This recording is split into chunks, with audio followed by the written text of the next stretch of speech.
and a hearty welcome to one and all.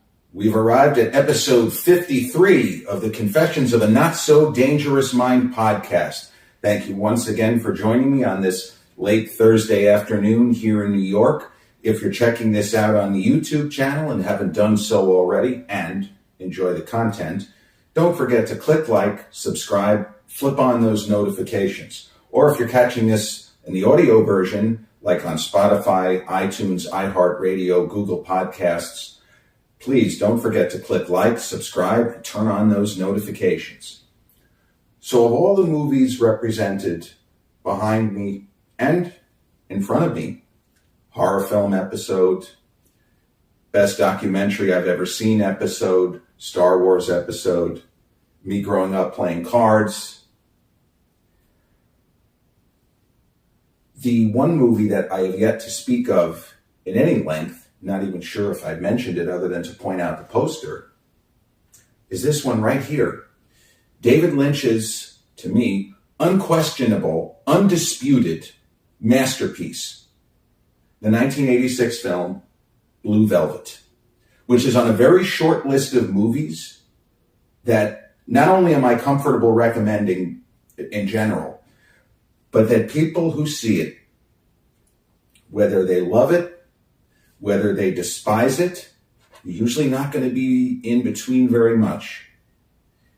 You're going to have a reaction similar to two of my all-time favorite film critics, Siskel and Ebert, in a review that you could Google on YouTube. Gene Siskel, now bear in mind, 1986, this is 37 plus years ago. I think the movie was released in the US like September 1986. The fall of, 86. So it's a long time ago.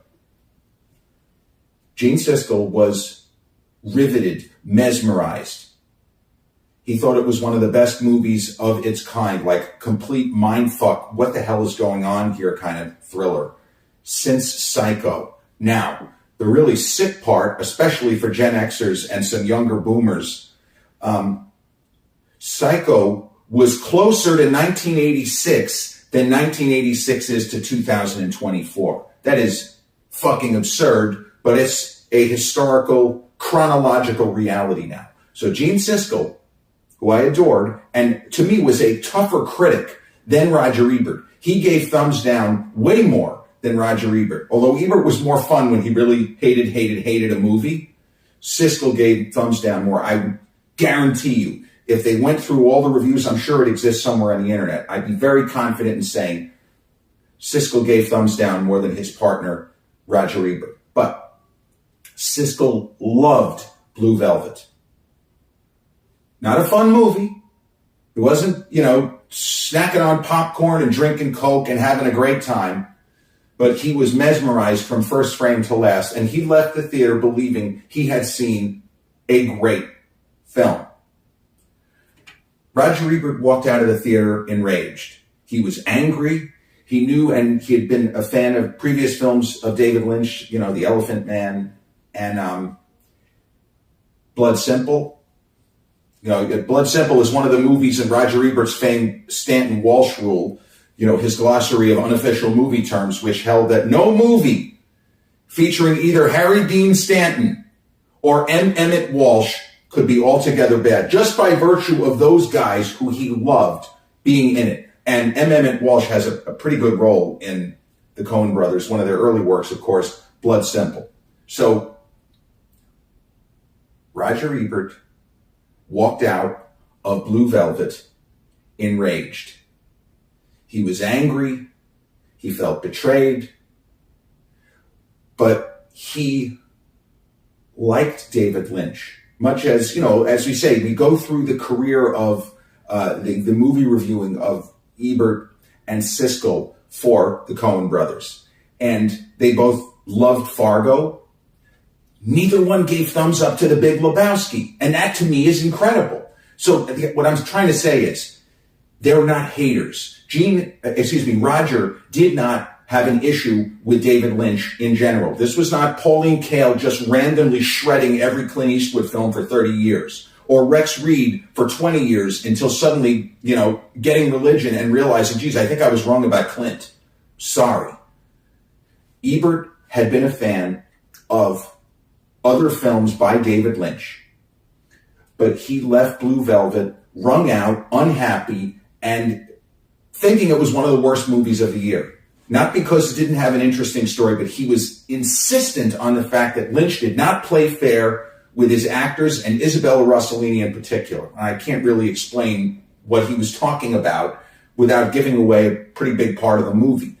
But Siskel vehemently disagreed. And I think that he was actually shocked that Ebert didn't like the movie. And not only didn't he like it, he gave it 1 star and acted like this is disgusting.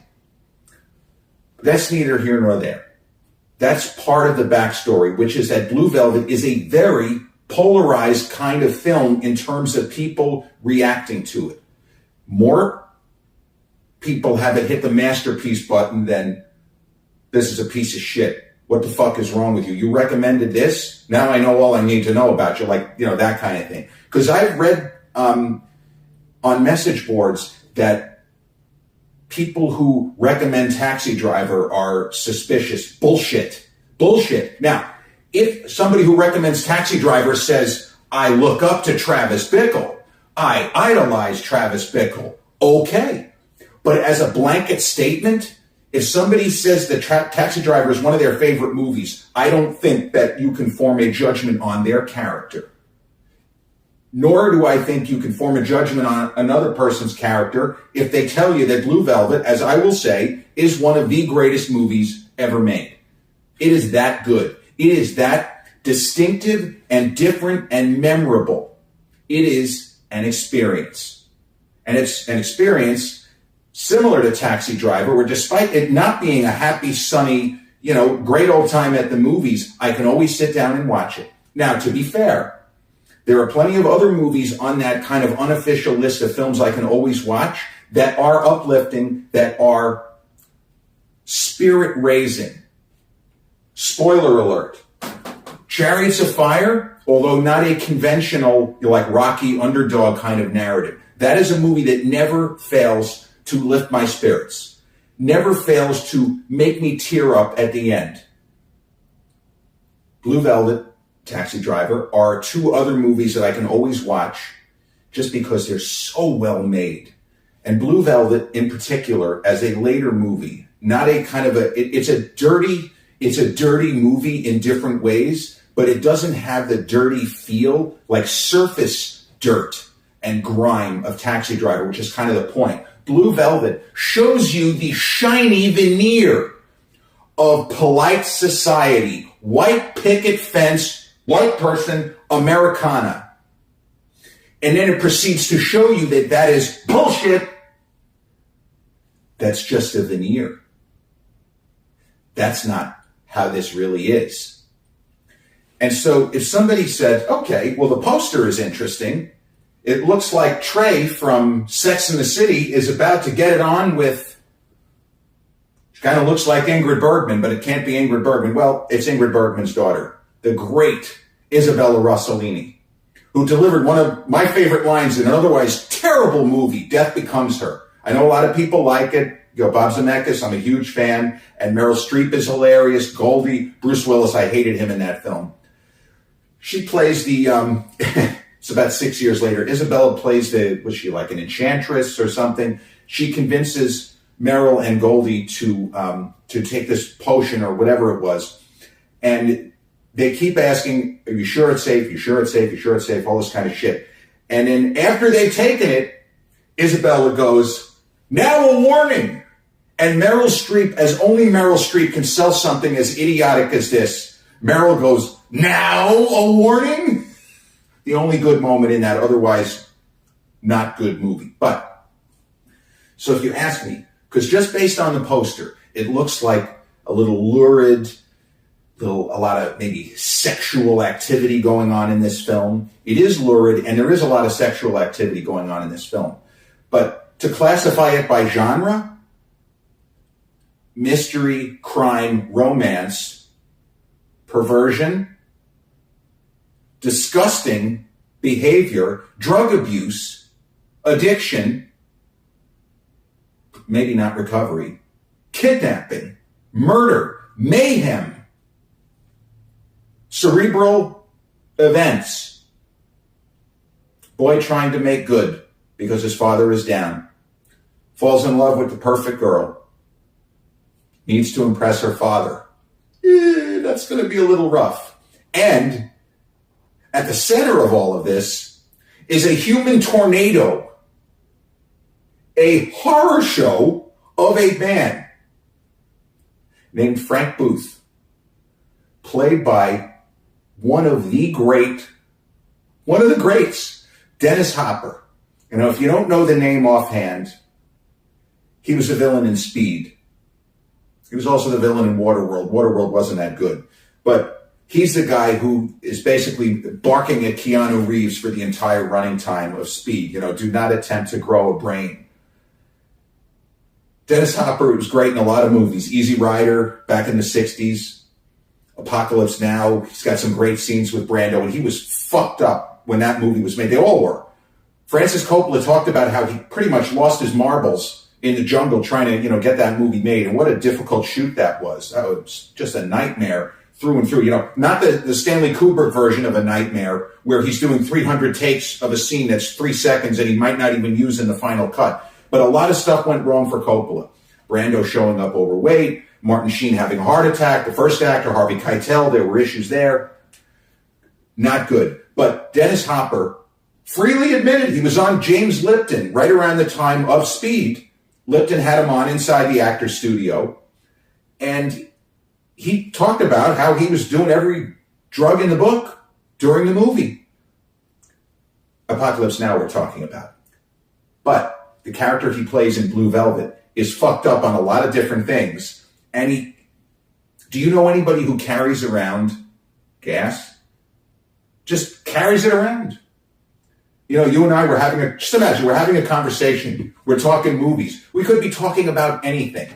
Hey, how are the kids doing up at Binghamton? Oh, they go to Columbia. Well, how's it going at Columbia? And as we're talking, I pull out a mask, and you see that I have a little tank, and I start huffing. That's what Dennis Hopper's character does in Blue Velvet. He just starts huffing. And we don't even know what the gas is. Could be anything. Originally, it was going to be nitrous oxide.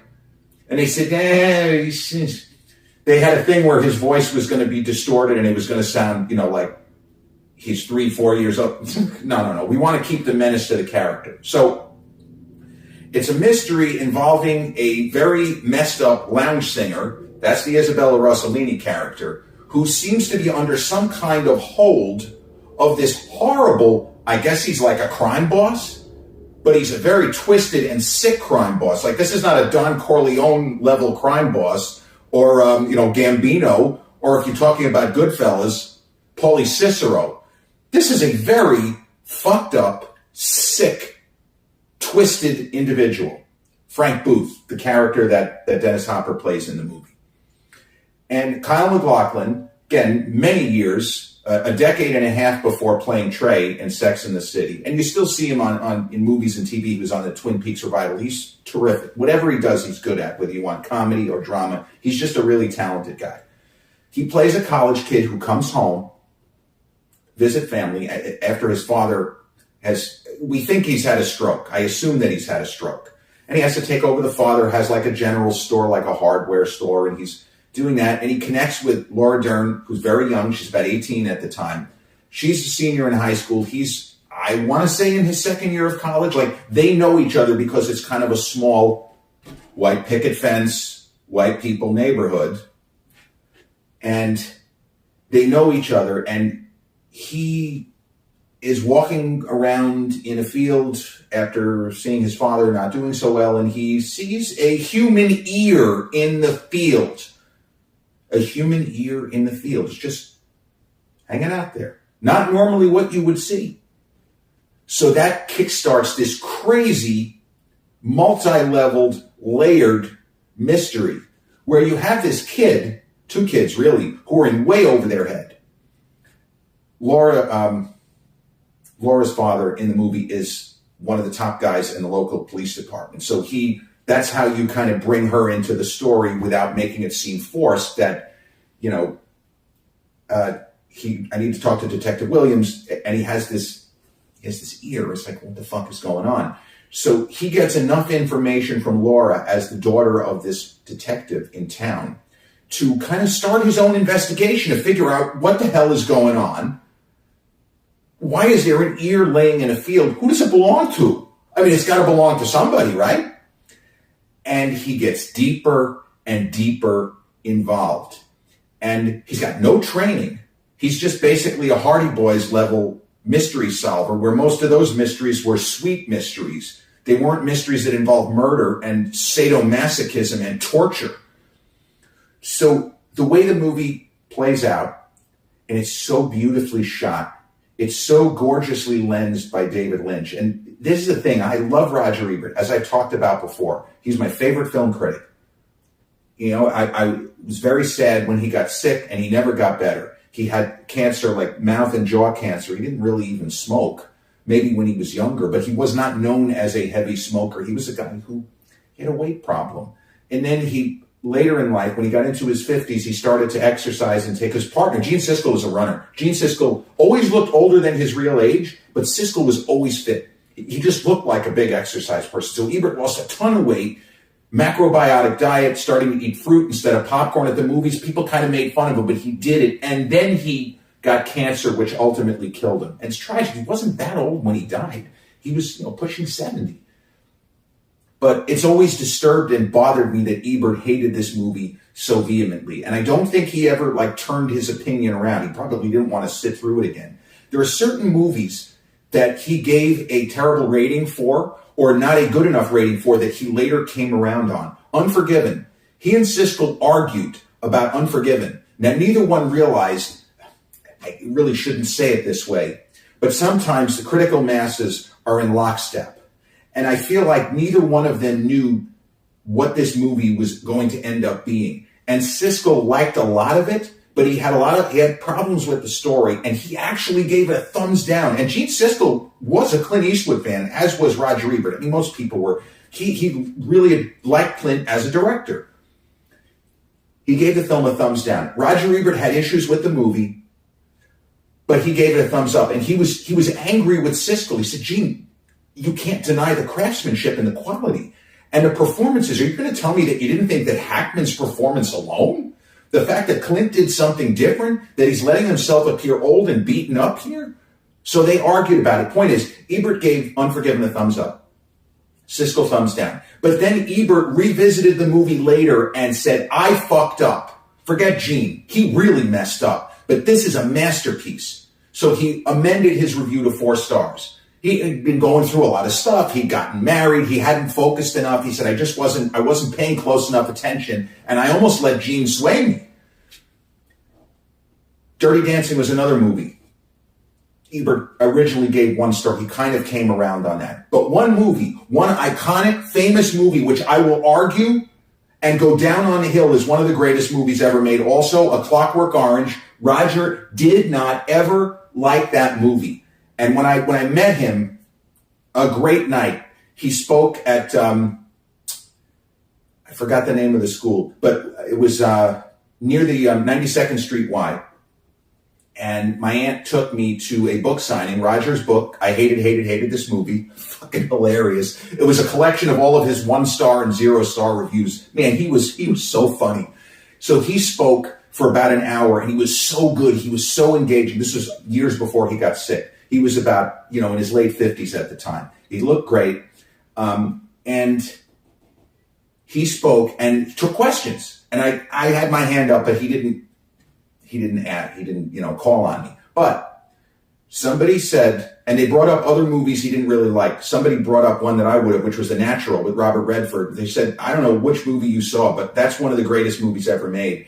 And Ebert kind of said, yeah, I feel like I was a little too harsh on it because I had read the book and I thought that it was kind of a bastardization, great word, of the book. It is. That's the irony of The Natural. It's a terrible adaptation of the book. Fuck the book. Sorry, Bernard Malamud. The book is great. The movie is phenomenal.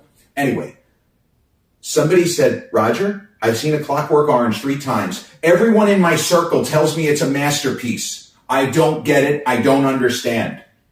And Ebert said, I agree with you, ma'am. I agree with you. I watch it, and as people started laughing, he said, no. I've given it multiple chances. I didn't just watch it the one time, that it was out, and, I've seen it. I watch it every 5 years or so just to see if my opinion changed. I still don't get it.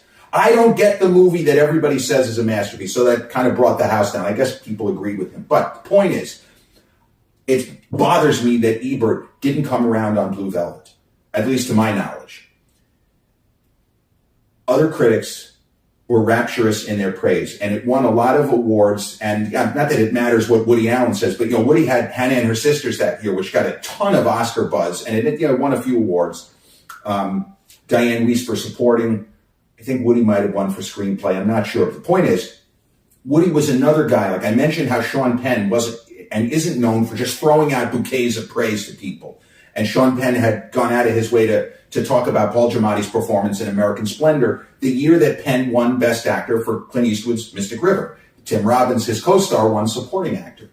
But Woody Allen is not somebody who, even back then, goes out of his way to throw praise at others. He's quiet. He doesn't really like doing interviews. He never has. But he went out of his way to say, I saw Blue Velvet, and I'm convinced it is the best film of the year. What about Hannah and Her Sisters? Come on, give me a break. Woody, always neurotic, was ripping himself. But he thought for sure this is the best movie of 1986. And Woody had seen Platoon. He's an Oliver Stone fan. He said, no. Can't compare. What David did was the best movie of the year. So you had some critics burying it. Some people in the movie industry saying this is disgusting. What the fuck, Dave? You can't make a movie like this. And then other people saying, this is about as good as movies get. This is a visceral experience. It's painful at times, but you can't take your eyes off the screen. And so, yes, it's all of these things. It is so many different genres at once, and everything works. And you can pretty much, the film sort of spoon feeds you information. It's not mystery in the sense of whodunit. There's a little whodunit aspect because there's a character at a certain point known as, the mustachioed man, and you don't really know who that is, but if you're looking closely, you can tell who it is. But the movie, nevertheless, because the main character is so outnumbered, outgunned, out-experienced, he's out everything, and he's screwed because if the father finds out that his daughter is about, the detective's going to bump him off himself. Like, this is one of those, almost a Cary Grant, North by Northwest, where everybody wants him dead. And the FBI doesn't give a shit if he's dead. Yeah, whatever, sorry, Mr. Thornhill, you're on your own. Sorry, Jeff, you're on your own. But Kyle, very young at the time, he rises. He figures it out. You could say, well, he kind of gets lucky a few times. Yeah, certain things fall into his lap, like finding the ear. But the movie is believable in how it builds and unfolds. And the actions of the characters, given what we know about them, make sense. Now, there was plenty of scenes in this movie where I couldn't tell you. I have no idea what the fuck is going on. There's a scene with Dean Stockwell. He was on Quantum Leap. He plays Scott Bakula, like the guy that I guess sets him up on the trips through time or whatever. There's a scene where Dennis Hopper as Frank Booth takes Kyle MacLachlan's Jeffrey Beaumont on a bit of a joyride. It's not a real joyride. He's going to beat him to a pulp, and we know this. We just hope he doesn't kill him. They take him to see the character played by Dean Stockwell, whose name is Ben. And it is a scene that is so bizarre, I can't even describe it. They're lip-syncing Roy Orbison's Candy-Colored Clown. They're drinking, every line reading by Dennis Hopper in this movie is just gold. He says the F word. You want to do a drinking game. Frank Booth drinking game. Every time he says the F word, take a shot. Well, he doesn't show up for probably 20, 25 minutes of the movie. But once he's there, you got about 5 minutes and you're done. Game over. Game over, man. Game over. Same year. Aliens. Bill Paxton as Hudson. That's it, man. Game over, man. Game over. What the fuck are we going to do now? What are we going to do? That could be Kyle MacLachlan in Blue Velvet. What the fuck are we going to do now? What are we going to do? But there are those times where, and we see it if we're big movie fans, where actors get nominated for the wrong movie, right year, wrong movie.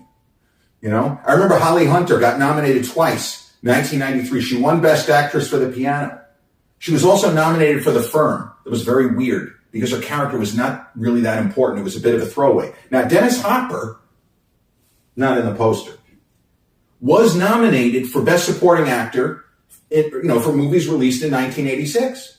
But he was nominated for Hoosiers, not Blue Velvet. Now, Hoosiers is okay. That's a movie. I love Gene Hackman. It's entertaining. That's a Rocky-style, underdog story. Solid movie. David Anspaugh, nice director. He did a lot of other movies I liked. It is not a great Dennis Hopper performance. I know that people talked him up, but the same year as Blue Velvet, you nominate him for Hoosiers? Hoosiers? Come on. What he does in Blue Velvet, at the very least, should have gotten him a nomination. I argue should have won. It's one of the great villains ever. Even though he doesn't seem that intimidating, just his line readings, the pure hate and bile and spite with every line reading, and the fact that he says things that are so absurd, you don't want to laugh, but sometimes you just can't help it, Can't help it. I'm not going to repeat any of his lines. Very, very inappropriate. I'm okay dropping F-bombs, but you want some Frank Booth stuff? Look it up. But I'll give you one. Before I close here. And I hope I've convinced you to at least give this movie a try. As of now, I believe it's available I think it's streaming free on Amazon Prime and Paramount. It was on Max or HBO Max for quite some time. Occasionally you'll see it on Netflix. It kind of bounces around. At an awards show, I want to say it was 1996, and there was a lot of buzz. Peter Weir was going to be working with Jim Carrey, and we sort of read about this, the early days of the internet and, gossip columns and whatnot. But there was chatter that Peter Weir was going to make a movie called The Truman Show, and that Dennis Hopper was going to star with Jim Carrey. And as often is the case with movie awards shows, this is nothing new, and this is nothing wrong with this either. I think it's fine. When people are either working together or going to work together or have just worked together, they're often put together at awards shows. 1996 Oscars. Bobby D, Mr. De Niro, Robert De Niro, and Al Pacino had just come out with Heat. They had the honor of giving Best Picture. Like that kind of thing happens all the time. First Wives Club. I talked about that, Diane Keaton's happy birthday last week. First Wives went to the Oscars. That's the sort of thing. So with Jim Carrey and Dennis Hopper, days away from beginning work on The Truman Show, or some kind of, it might have been Blockbuster Entertainment Awards. It was some non-essential award show. It wasn't the Golden Globes. It wasn't the Oscars. It was just some random, I feel like it had to be Blockbuster Entertainment Award. Maybe it was MTV Movie Awards. But either way, Big Jim was up there to give Dennis Hopper the award for Lifetime Achievement.